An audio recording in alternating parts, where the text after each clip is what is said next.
오늘은 하나님의 사랑을 회복하려면이라는 제목으로 함께 은혜를 나누겠습니다. 그 전에 우리 지난주에 나누었던 호세아 2장의 말씀을 잠시 복습해 보도록 하시죠. 상당히 긴 구절이었고 여러분들이 이것을 다 기억한다면 정말 여러분들은 놀라운 분들입니다. 자, 그런 의미에서 저는 여러분 틀려도 너무 이렇게 실망하거나 절망하지 않으셨으면 좋겠어요. 왜 이렇게 제가 먼저 이렇게 깔아놓냐면 저도 한번 이걸 생각해 봤는데 쉽지 않더라고요. 제가 아내한테 그랬어요. 지난주에 들었던 설교 기억나든가 그랬더니 왜 자꾸 나의 기억력을 테스트하냐고. 그래서 이게 기억이 쉽지 않죠. 그 사이에 들은 설교가 벌써 몇 편인데요, 그죠? 여러분들 설교들 많이 들으시기 때문에 아마 지난주 설교가 기억이 나게 도와줄 거라 생각합니다. 자, 우선 2장 16절에서 17절 말씀 이렇게 감춰놨지만 희끗희끗 보시면 좀 보여요. 보이라고 조금 해놨는데 보일라나? 자, 한번 우리가 읽으면서 어떤 내용인지 한번 자신 있게 한번 고백해 봅시다. 시작. 여호와께서 이르시되 그날에 내가 나를 내 남편이라 일컫고 다시는 내 바알이라 일컫지 아니하리라. 내가 바알들의 이름을 그의 입에서 제거하여 다시는 그의 이름을 기억하여 부르는 일이 없게 하리라. 아멘. 잘 마치셨죠? 지난주에는 우리가 그 말씀 속에서 하나님의 크신 사랑이, 참 놀라운 사랑이, 우리가 이해할 수 없는 그런 사랑이 정말 이 호세아를 통하여 이스라엘 백성들에게 증거될 때 이것을 법정 용어를 써가면서 논쟁하는 내용이 나왔다고 말씀드렸어요. 이스라엘의 죄를 고발하는 내용이었잖아요. 그래서 그 고발하는 죄에 대한 내용을 그들이 듣고 회개하고 돌아오기를 바라면서 그리고 그 구원이 회복될 것을 예언해 준 것입니다. 그러니까 두 가지예요. 고발 그리고 회복. 회복이라는 말은 결과적으로는 주님께서 고쳐주시겠다는 말이고 다시 원래의 자리에 앉혀주시겠다는 뜻이죠. 우리가 잘못할 수 있어요. 잘못해요. 잘못하는 일이 많아요. 자, 그런데도 주님께서는 용서해 주시고 다시 그 자리로 돌아온다면 주님께서 회복시켜 주시겠다는 그 약속이라는 거예요. 그랬을 때 우리는 이제는 내 남편이라고 부르고 하나님을 예전에는 남편이라 생각하지 않았죠. 그죠? 엑스남편, 지나간 남편, 나한테 속는 남편, 눈 감아주는 남편, 이 정도로 생각했는데 이제는 내 남편이라고 생각하고 또 하도 바알을 섬기다 보니까 이제 주님이란 말도 잊어버렸어. 그래서 바알 하고 있는, 하나님께도 바알처럼 생각하고 있는 그렇게 잘못된 여인. 그런데 이제는 더 이상 그를 바알이라 하지 않고 주님을 주님이라고 말하게 될 것이다. 그래서 그 입에서 그 이름조차도 나오지 않도록 제거해 주시겠다. 여러분, 이런 축복이 우리 가운데 있는 줄 믿습니다. 여러분, 구원받은 사람은요, 이전 것은 지나가는 거예요. 새 것이 되는 것입니다. 여러분, 새로운 피조물이 된 것을 믿으시기 바랍니다. 여러분들의 기억이 있겠지만 그 기억조차도 주님께서 이젠 제거해 주시고 그 기억은 다시는 그 길로 가지 않도록 만들어 주신 그냥 좌표 정도일 뿐입니다. 우리는 그것과 상관없는 그런 삶을 살아가고 있음을 믿으시면 더 크게 아멘하십시오. 자, 21절과 22절도 한번 보십니다. 다 같이 읽습니다. 시작. 여호와께서 이르시되 그날에, 그렇죠? 그날에 내가 응답하리라. 나는 하늘에 응답하고 하늘은 땅에 응답하고 땅은 곡식과 포도주와 기름에 응답하고 또 그것들은 이스라엘에 응답하리라. 아멘. 이 회복의 약속이에요. 그래서 하나님은 이제 응답을 하시는데 하늘에다가 응답을 해주시면 하늘은 땅에게, 땅은 곡식과 포도주와 기름에게. 바알이 곡식과 포도주와 기름을 주는 줄 알았던 거예요. 근데 그게 아니지요. 그게 아니고 땅이, 하늘이 그 모든 일을 주재하시고 주관하시는 하나님께서 하심으로 말미암아 우리가 복을 받는다는 걸 아는 거예요. 그것을 아는 거예요. 그래서 이스라엘, 심으시다, 뿌리시다 이런 뜻이라고 했죠. 그렇게 응답해 주시겠다라는 말씀, 이 약속의 말씀을 믿으시면 아멘 합시다. 자, 성경은 약속의 말씀이라고 그랬어요. 명령도 있지만 약속이 있다 그랬어요. 명령과 약속, 이 중에 이것은 약속을 붙드시기 바랍니다. 지금은 눈에 보이지 않습니다. 귀에 안 들립니다. 손에 잡히지 않습니다. 그렇다고 우리가 여기서 절망하고 낙심할 필요 없습니다. 왜냐하면 주님은 약속하셨기 때문에. 그 약속은 반드시 지켜지고 이루어지실 줄 믿습니다. 우리가 깨닫지 못할 뿐이지요. 여러분, 우리는 이렇게 하나님께서 얼마나 사랑하시는지를 이 수요 예배에도 배우고, 또 우리가 매일매일 하나님의 말씀을 배우게 될 것입니다. 제가 예전에도 한번 소개한 적이 있는데, 미국의 뉴욕이라는 아주 그 도시인들이 많이 있고 또 젊은이들이 많이 있는 곳에서 목회를 해서 많은 분들에게 감화와 또 변화를 이끌었던 팀 켈러라는 목사님이 계세요. 이분이 얼마 전에 소천하셨어요. 그분이 남은 유작들이 참 많이 있어요. 요즘 그 책이 많이 팔린다는 것을 가리켜서 어떤 분은 이래요. 우리나라의 평신도들의 수준이 상당히 높아졌다. 그 정도면 이 팀 켈러 목사가 어떤 분인지 아시겠죠? 어떤 글을 쓰고 있는지 아시겠죠? 그런데 이분이 쓴 책이 이런 게 있어요. 탕부 하나님. 탕부 하나님. 탕부가 뭐야? 탕부가 뭘까? 저기 영어로 보면 The Prodigal God이라고 되어 있는데, 저 탕자라는 단어를 보시면 저 탕이 prodigal이라는 단어에서 나온 말이거든요. 원래 탕자라는 말이 있잖아요. 탕자. 이 탕자라는 말이 prodigal son이라는 말이거든요. prodigal이 뭐냐? 그러면 다음 그 영한사전에 보니까 이렇게 되어 있더라고요. 낭비하는, 방탕한, 풍부한 이런 뜻을 갖고 있어요. 다시 말해서 탕자가 방탕하고 낭비하면서 그렇게 살아갔던 그런 탕자가 있었다면 사실 탕자의 아버지도 탕부다 이 말입니다. 우리는 탕자에 대한 이야기나 집에 있는 탕자, 또 집에 있는 탕자도 탕자라고 우리가 말하잖아요. 그죠? 동생을 찾아 나가지 않고 아버지가 동생을 맞아들인 것에 대하여 불만을 갖는 뭐 그런 이야기는 하지만 그 아버지를 탕부라고 말하기는 참 어려웠고 생각지도 못한 그런 상황에서 이 목사님은 하나님이 탕부가 아니실까? 이런 생각을 한 거예요. 이제 팀 켈러 목사님은 이런 그 책에서 이렇게 쓰더라고요. 한번 그 다음 페이지 눌러봐 주세요. 그러면 여기에서 이분이 이 책에서 이런 말을 썼어요. 예. 아이고, 저게 왜 저렇게 됐을까? 예. 버그가 걸린 것 같은데요. 예. 저분이 저렇게 생겼지만 되게 잘생기신 분인데, 예, 뭐가 잘못된 것 같습니다. 죄송합니다. 하나님께 반항해 그분과 멀어지는 길이 두 가지라는 뜻이다. 여러분, 두 가지라는 단어에 초점을 맞추세요.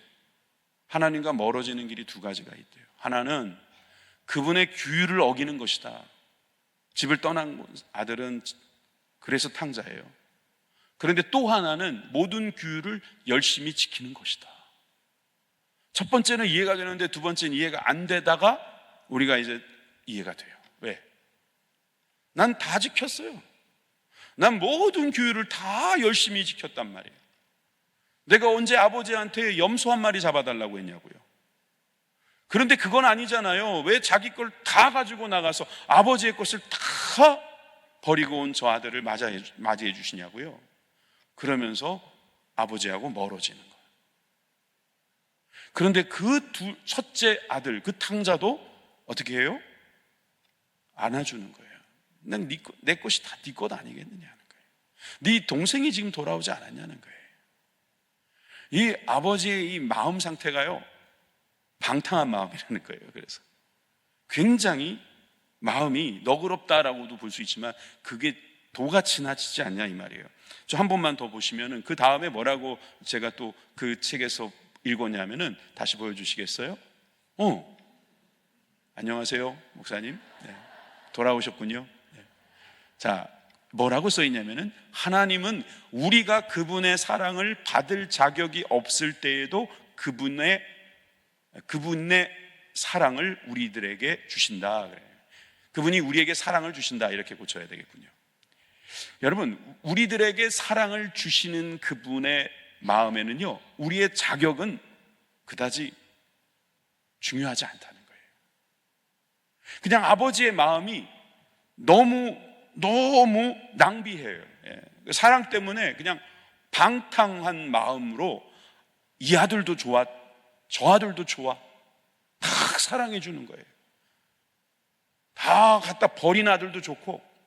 그냥 그걸 꼼꼼하게 모아가지고 하나라도 더 모으려고 하는 아들. 그런데 그 아들이 너무나 아버지의 마음을 몰라줘요. 그런데 그 아들도 그냥 품는 거예요. 참 탁월한 생각이다 하는 생각이 들어요. 에릭 프롬이라는 분이 사랑의 기술이라는 책을 쓰고 그 내용에서 이런 말을 했어요. 현대인들은 사랑을 마치 진열장에 놓은 것 같다 이 말이에요. 그래서 사랑을 고른다는 거예요. 자기가 원하는 것을 고르는 게 사랑이라고 생각해요. 그런 사랑이 세상에 너무 많아요. 그런데 이 탕부 하나님의 사랑은 그런 사랑이 아니에요. 이런 모양인데도 사랑하고 저런 모양인데도 사랑하고. 왜? 아들이니까. 내 아들이니까 그냥 사랑하는 거예요. 여러분들 여기 부모님들이 많이 계시는데 부모님들의 마음이 그 마음이거든요. 사실 우리가 그 부분을 놓치면 안 됩니다. 신앙생활 할 때 우리는 죄를 지으려고 신앙생활하는 사람은 없습니다. 그러나 죄를 지은 사람들이 신앙생활을 하면서 반드시 이 죄의 문제 앞에서 우리는 기억해야 될 것이 있습니다. 하나님은 우리를 회복하시기를 원하십니다. 더 정확하게 말하면 하나님의 사랑이 우리들의 삶에서 회복되기를 원하고 계시는 것입니다. 요즘 나는 기도도 많이 못해요. 예전엔 새벽 기도에도 나가고, 예전엔 저녁 기도에도 나가고, 예전엔 금식도 자주 하고, 예전엔 정말 하루에 일정한 시간을 놓고 기도도 많이 했어요. 또 모여서 기도도 했고요. 기도는 저한테는 너무나 중요한 것이었어요. 그런데 요즘에 기도가 안 되네요. 그런 분들이 하나님과 너무 거리감을 느낄 수 있죠. 여러분 그러시면 안 되고 하나님의 사랑을 회복하시기 바랍니다. 이 밤에 여러분들이 하나님의 사랑을 회복하기 위하여 세 가지를 간단하게 정리하셨으면 좋겠어요. 첫째, 하나님께로 돌아가십시오. 하나님께 돌아오라 라고 말씀하십니다. 오늘 본문을 읽겠습니다. 3장 1절입니다. 시작. 여호와께서 내게 이르시되 이스라엘 자손이 다른 신을 섬기고 건포도 과자를 즐길지라도 여호와가 그들을 사랑하나니 너는 또 가서 타인의 사랑을 받아 음녀가 된 그 여자를 사랑하라 하시기로. 여기 3장 1절에 보니까 또 다시 고멜의 이야기가 시작됩니다. 고멜이라는 단어는 등장하지 않습니다. 그런데 내용을 보면 음녀가 나오고 여자가 나오고 그 고멜이라는 여인이죠. 그런데 이 여인이 어떤 모습이었냐면 이스라엘과 비슷하다는 거예요. 뭐냐면 다른 신을 섬기고 건포도 과자를 즐기는 이스라엘 자손들. 여기서 말하는 다른 신은 바알 신과 같은 우상이고요. 저 건포도 과자를 즐겼다 이 말은 물론 이제 포도랑 연관되면 술이라는 이야기도 생각이 나겠습니다만 쾌락이라든지 자기의 유흥이라든지 자기 육체적인 기쁨만 누리는 것도 이야기할 수 있겠습니다만 당시에 많은 우상 숭배에 떡을 만들어 올렸다라고 하는 기록이 있는 거로 보아 우상에게 나아갈 때 했었던 행동, 이것이 바로 건포도 과자라고 하는 말로 대신할 수 있을 것입니다. 예레미야 7장 18절에 보니까 자식들은 나무를 줍고 아버지들은 불을 피우며 부녀들은 가루를 반죽하여 하늘의 여왕을 위하여 과자를 만들며 그들이 또 다른 신들에게 전제를 부음으로 나의 노를 일으키느니라. 여러분 이 예레미야 하면은 그 우는 선지자, 슬픔의 선지자. 왜 슬픕니까? 왜 맨날 그렇게 웁니까? 왜 그러냐 하면 바로 이 호세아 시대와 같이 그렇게 반죽으로 만들어진 떡을 갖다 바치는 일인 거죠. 자식들이 나무를 줍고 아버지들이 불을 피우고 부녀들이 가주를 받고 온 가족이 우상 숭배 하나가 돼서 하늘의 여왕은 또 뭡니까? 이게 하늘의 여왕 바알, 아세라 이런 걸 이야기하는 거죠. 과자를 만들어서 다른 신을 전제하니까 하나님께서 노를 바라셨다 이런 말씀이 나옵니다. 여러분 우리가 신앙생활 하는 데 있어서 우리가 떡을 만들어서 하나님께 올려드릴 필요 없어요. 여러분들은 하나님께 떡을 받으시면 됩니다. 우리가 떡을 만들어서 하나님께 드리면 하나님께서 그 떡을 드시겠습니까? 아니요. 하나님은 우리에게 떡을 주시겠다고 말씀하셨음을 믿으시기 바랍니다. 요한복음 6장 32절에서 33절 말씀 다 같이 읽읍시다. 시작. 예수께서 이르시되 내가 진실로 진실로 너희에게 이르노니 모세가 너희에게 하늘로부터 떡을 준 것이 아니라 내 아버지께서 너희에게 하늘로부터 참떡을 주시나니 하나님의 떡은 하늘에서 내려 세상에 생명을 주는 것이니라. 출애굽할 때 하늘에서 떡이 내렸죠. 그걸 보고 만나라고 불렀습니다. 그런데 그 만나는 사라졌습니다.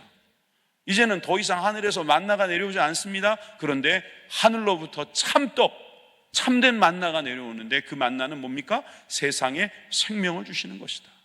영생을 우리들에게 주시고자 하시는 하나님의 말씀, 그 말씀이 우리 떡이 되어야 될 줄 믿습니다. 우리가 막 노력해서 떡을 만들어요. 이게 밥이 아니라 떡이라는 것은요, 제가 떡을 만들어 본 적은 없는데요, 떡밥은 먹어봤어요. 이렇게 만들면 되겠구나 싶은 밥이 있더라고요. 하도 질어가지고 이렇게 제가 몇 번 눌렀더니 이게 떡이 되어버리더라고요. 물 좀 많이 넣고 그냥 계속 누르면 떡이 되는. 여러분, 우리들의 인생이 그렇게 떡 만드는 인생이 아니라는 거예요. 그거 만들어서 하나님 드리면 하나님 좋아하신다는 게 아니에요. 하나님께서 주시는 떡을 먹고 그 떡으로 말미암아 기쁨을 누리는 그런 인생이 되기를 원하십니다. 여러분, 그런 사랑이 있고 은혜가 있는 그런 충만하신 주님의 종들 되시기를 주님의 이름으로 축원합니다. 요한복음 6장 51절에도 그래서 나는 하늘에서 내려온 살아있는 떡이다 그랬어요. 누가요? 예수님께서. 예수님이 스스로 나는 떡이다 말씀하시면서 사람이 이 떡을 먹으면, 그러니까 예수님이 나는 너희들의 밥이다 이 말이에요. 내가 너희 밥이 돼주겠다, 나를 먹어라 이 말인데, 이건 식인종도 아닌데 왜 그렇게 말씀하셨어요? 말씀을 먹으라는 거죠. 그죠? 예수님의 그 가신 길을 따라오라는 말씀이죠. 예수님을 내 안에 모셔드리라는 말이죠. 그러면 영생하리라. 내가 줄 떡은 곧 세상의 생명을 위한 내 살이니라 하시니라. 희생의 살, 우리를 향하신 사랑의 살을 우리에게 주셨다. 세상에 생명을 주시고자 하시는 그 떡을 먹으시는 저와 여러분들이 되길 바랍니다. 여러분, 우리가 다른 신을 섬기거나, 그러니까 우리가 실제로 부처상 앞에서 절하고 그러진 않아요. 네? 아니면 부적을 들고 다니거나 그러지도 않아요. 저 돼지 목에다가 우리가 절하고 그러진 않아요. 그러지는 않는데, 우리가 잘못할 때는 정말 하늘의 여왕이 있지 않을까? 나를 좀 더 행복하게 해줄 저 사람이 귀하게 여기는 그게 나에게도 필요한 것이 아닐까? 저 사람이 저렇게 하니까 행복하다니까 나도 한번 거기에 기웃거려 보는 그런 마음, 그런 마음들이 우상숭배겠죠. 호세아 3장 1절에 후반부에 보니까 또 가서 타인의 사랑을 받아 음녀가 된 그 여자를 사랑하라 그랬어요. 여러분, 이 건포도 과자를 즐기면서 다른 신을 섬기고 있는 그 여자 같은 음녀, 그 여자를 사랑하라 이 말은요, 이 말을 듣고도 어떻게 안 돌아오냐 이 말이에요. 타인의 사랑을 받아서 이미 그쪽에 가서 거기에서 집을 짓고 살아가는 그 여인에게 가라는 건데, 가서 그들에게 그에게 사랑을 베풀어라 이 말인데, 여러분, 이 말은요 3절에 보시면, 오늘 본문의 3절에 보면 그에게 이르기를 너는 많은 날 동안 나와 함께 지내고 음행하지 말며 다른 남자를 따르지 말라. 이게 사랑이에요 먼저. 그래서 그 여자를 데리고 오는 겁니다. 이 얘기는 이렇게 좀 제가 스토리로 한번 만들어 볼게요. 이 여인이 어떤 남자를 따라갔어요. 자기 남편이 있는데, 호세아라는 남편이 있는데, 이 고멜이라는 여자가 다른 남자에게 따라갔어요. 알고 보니 이 남자는 이 여인의 어떤 몸을 이용해서 장사를 하려고 했던 거예요. 그 인류학 공부를 해보면 가장 오래된 직업이 몸을 파는 거래요. 가장 오래된 직업이. 그러니까 이 포주라고 하죠. 보통 포주가 이 여인을 데려다가 일을 시켜요. 기록에 보면 그 당시에 포주는 이자가 70%였답니다. 그러니까 어마어마한 고리대금업자이면서 이 여인을 가두는 거예요. 게다가 이제 시간이 지나면은 가치가 떨어질 거 아니에요? 그러면 영락 없이 그냥 종이 돼버리는 거예요. 근데 그 사람을, 그런 여자를 가서 데리고 오라는 거예요. 떠났는데, 자기가 싫다고 떠난 것일 수도 있는데 그를 데리고 오는 거예요.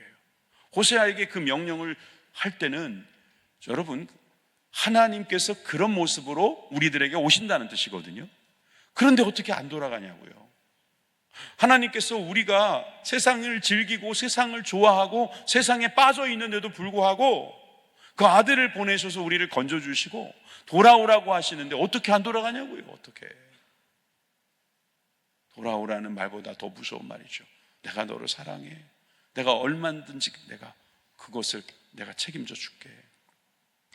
로마서 5장 8절에 보니까 우리가 아직 죄인 되었을 때에 그리스도께서 우리를 위하여 죽으심으로 하나님께서 우리에 대한 자기의 사랑을 확증하셨느니라. 이 말씀이 바로 여기에 기인한 것이 아니겠습니까? 두 번째로 하나님의 사랑을 회복하려면 우리는 하나님께 순종해야 할 것입니다. 사실 이 순종이란 말은 너무나 당연한 것인데 이 순종이 어렵습니다. 왜냐하면 이 순종이라는 말이 마치 중력을 거스리는 것처럼 어려울 때가 있기 때문입니다. 여러분, 태어났는데 쉬운 건 죄 짓는 겁니다. 가르쳐 주지도 않았는데 잘하는 게 죄예요. 죄와 반대되는 것을 하는 것은 마치 중력을 거슬려 하늘로 올라가는 것처럼 힘들 수도 있습니다. 그러니까 이 순종이라는 것은 자기 힘으로 안 되는 거예요. 누가 땡겨줘야 돼요. 누가 뒤에서 밀어줘야 돼요. 소위 부력이라는 게 존재한다 그랬잖아요. 부력이 존재한다니까요. 중력만 있다고 자꾸 우기지 마세요. 세상에 중력만 있다면 비행기는 어떻게 올라갑니까? 부력도 있는 겁니다. 이 부력을 누가 만들어 주십니까? 하나님의 말씀이 만들어 주시는 거예요. 그 말씀을 듣고 순종하면 부력이 생기는 거예요. 올라갈 수 있는 겁니다. 저 높은 곳을 향하여 날마다 나아갑니다. 어떻게 나가요? 어떻게 저 높은 곳을 향해요? 하나님의 말씀이 있으니까 가능한 거죠. 내가 올라간다고 아무리 뛰어봐야 이 정도밖에 못 뛴다니까요.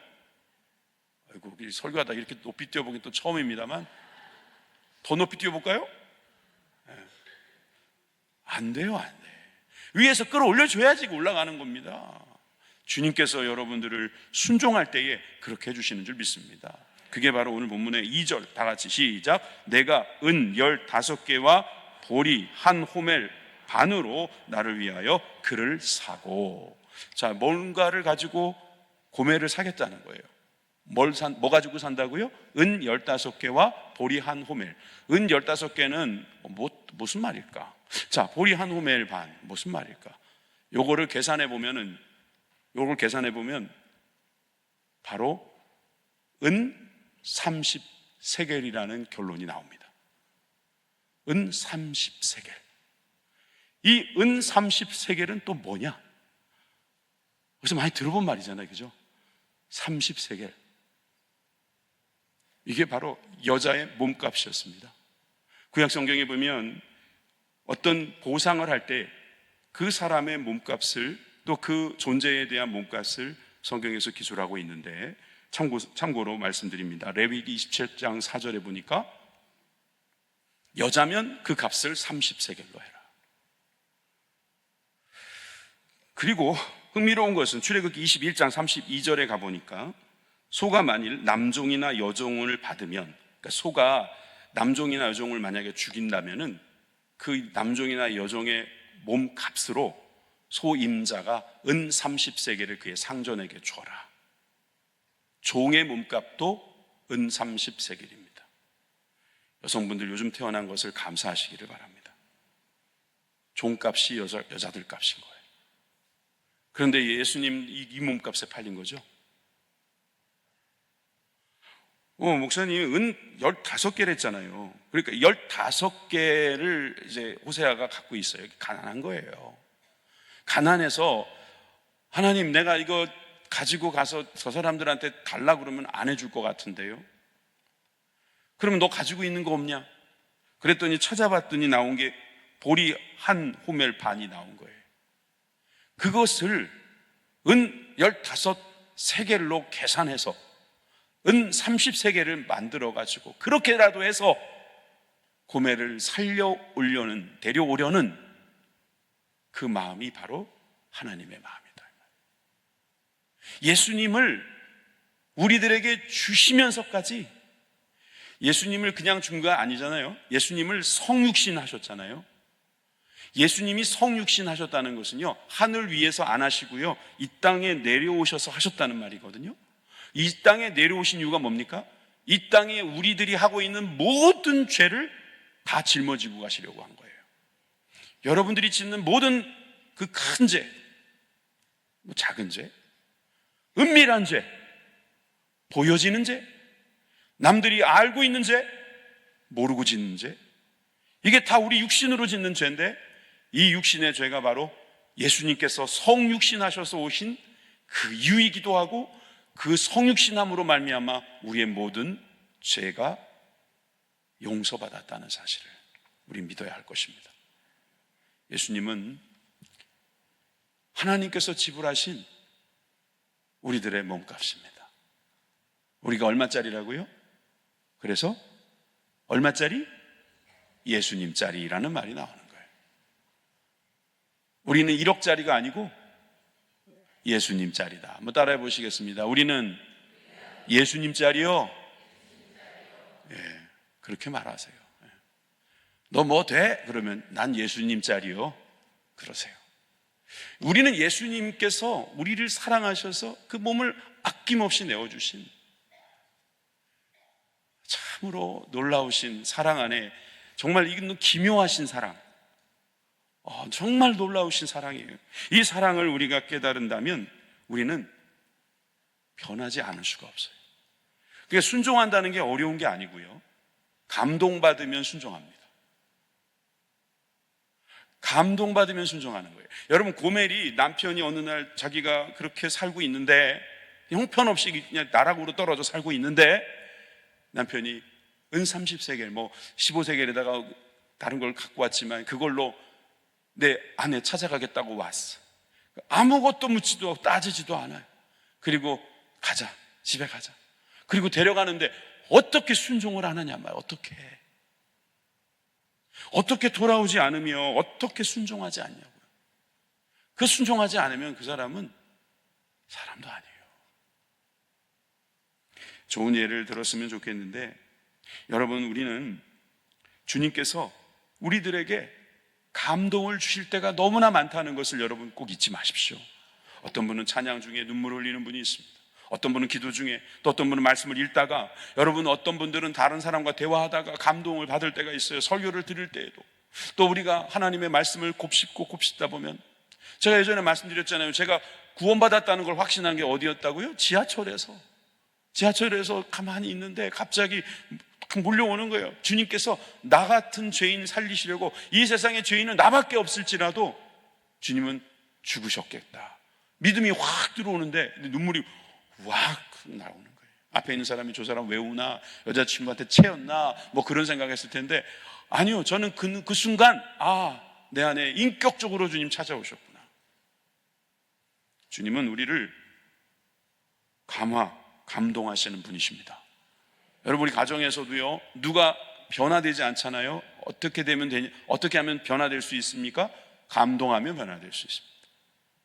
감동되는 거예요. 주님께서 이렇게 하시니까 감동이 되는 거예요. 3절을 아까 읽었습니다마는 다시 읽어보면, 그에게 이르기를 너는 많은 날 동안 나와 함께 지내고 음행하지 말며 다른 남자를 따르지 말라. 이거 하나 요구한 거예요. 그러니까 말이에요, 순종이 저절로 되는 겁니다. 이젠 자기의 몸값을 다 지불하고 자기를 데려왔는데 뭐라고 말하냐면 오랫동안 그러자는 거예요. 그러니까 잠깐 하는 게 아닌 거죠. 그냥 고마워가지고 눈 한번 찔끔 흘리고 그 다음부터는 또 다시 돌아가서 또 죄를 짓고 왔다 갔다 출퇴근하고 그러면 안 된다는 거죠. 여러분, 우리는 집으로 갔다가 다시 또 시간이 되면 여기 오겠지만, 여러분, 그렇다고 해서 우리가 또 세상에 나갔다가 다시 하나님께 왔다가 이러시면 안 되는 겁니다. 여러분, 우리는 늘 주님 안에 있음을 믿으시면 아멘 하십시오. 우리는 오랜 동안, 많은 날 동안 나와 함께 지내자, 하나님과 함께 지내자, 음행하지 말며 다른 남자를 따르지 말자, 이 구체적인 행동이 있어야 되는 거예요. 난 회개했습니다, 이렇게 말만 하지 말고 회개했다는 것은 돌아오는 거예요. 변화되는 거예요. 변화된 모습이 있어야 되는 거예요. 말로만 용서해 주세요 하고 또 죄 짓는 게 아니라 변화되는 것까지 주님께서 보신다는 거 꼭 기억하시기 바랍니다. 세 번째, 마지막으로, 하나님의 사랑을 회복하려면 우리는 기다려야 합니다. 돌아왔어요. 그런데도 여전히 다시 돌아가고 싶은 마음이 있는 거예요. 다시 예전 생각이 막 나는 거예요.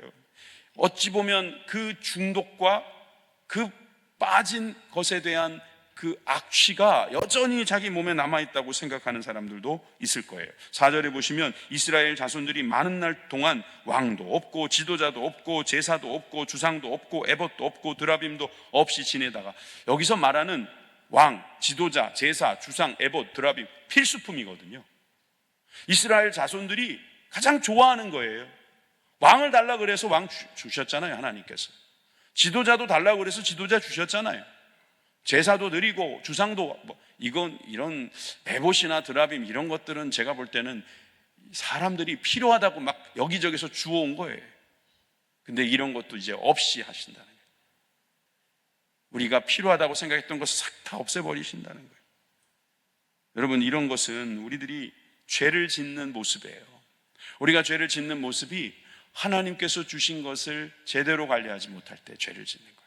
또 우리가 육신의 정욕과 안목의 정욕과 이생의 자랑, 보암직도 하고 먹음직도 하고 지혜롭게 할 만큼 탐스럽기도 하다, 그 생각 때문에 우리도 모르게 짓는 죄, 이런 죄들을 주님께서 없이 하시겠다는 거예요.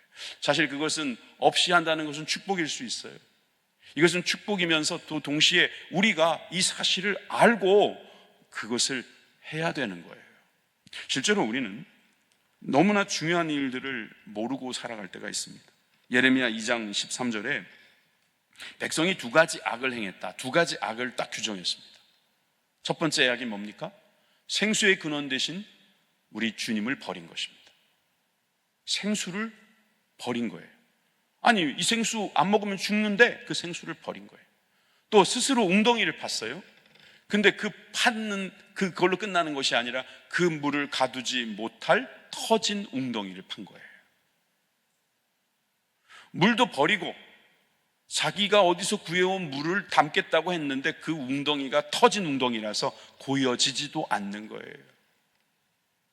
내가 하나님께서 주시는 생수의 말씀을 버리고 내 맘대로 내 뜻대로 한번 해보겠다고 발버둥쳐서 내가 어디서 구해온 물을 담으려고 했더니 그게 담겨지질 않는 인생, 마치 물을 손으로 움켜쥐려는 우리들의 인생, 이것은 바로 우리들이 죄를 지으며 반복적으로 하는 모습이라고 하는 것이죠.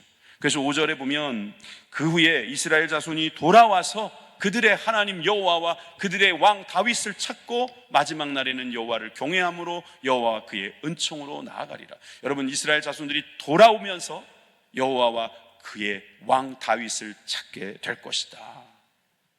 여러분, 앞에 나와 있는 거 이것도 없고 저것도 없고 막 그런 인생, 그게 이제는 내가 끝났구나, 이거 없이 어떻게 사나, 말 그대로 노예가 되는 거겠죠. 노예가 돼서 모든 게 부족한 거예요. 예전에는 모든 게 있어서 그걸로 다 죄를 지었는데 이제 그게 없어져 가지고 말 그대로 노예처럼 살아가다가 이제 다시 돌아오게 해주시겠다는 거예요. 어떻게 돌아오는가? 하나님을 섬길 수 있도록 해주시겠다는 거예요. 그리고 이스라엘의 왕 다윗을 찾게 된다. 저는 이 말씀을 한참 생각해 봤어요. 다윗 왕은 이미 죽었는데 무슨 또 다윗 왕을 또 찾지? 이건 무슨 뜻일까요? 바로 그 다윗의 가계에서, 허리에서 나올 메시아를 말하는 거겠죠. 예수님을 왕으로 섬기게 될 것이다. 여러분, 이런 축복이 바로 돌아오는 사람들에게 일어나는 일이다라는 것이 여기에 기록된 것입니다. 사실 호세아의 주제가 돌아오라는 말씀이거든요. 호세아를 저는 4글자로 줄인다면, 호세아는 3글자잖아요. 4글자로 줄이면 뭐라고요? 돌아오라. 4글자, 돌아오라. 그런데 놀랍게도 여러분, 구약의 소선지서 12 예언서 뭐라고 그랬어요? 호세아부터 말라기까지라고 그랬죠. 그런데 저 호세아의 시작이 돌아오라인데 저 말라기도 돌아오라는 거예요. 돌아오라. 주제가 보실래요? 말라기 3장 7절입니다. 만군의 여호와가 이르노라, 너희 조상들의 날로부터 너희가 나의 규례를 떠나 지키지 아니하였도다. 그런즉 내게로 돌아오라. 그러면 나도 너에게 돌아가리라 하였더니 너희가 이르기를 우리가 어떻게 하여야 돌아가리까 하는도다. 주님은 우리에게 돌아오라고 말씀하시는 거예요. 돌아오라. 여러분 돌아가시기를 바랍니다. 아유, 이번 주에 올실 그분이 돌아오는 거 좋은 일이에요. 예, 그분 돌아오셔야 돼요. 그분이 어떤 분이든지 돌아오셨으면 좋겠어요. 여러분들의 사랑하는 분들일 거예요. 여러분들이 정말 그분을 아끼는 분들일 거예요. 돌아오시기를 바랍니다. 그런데 우리도 돌아가야 합니다.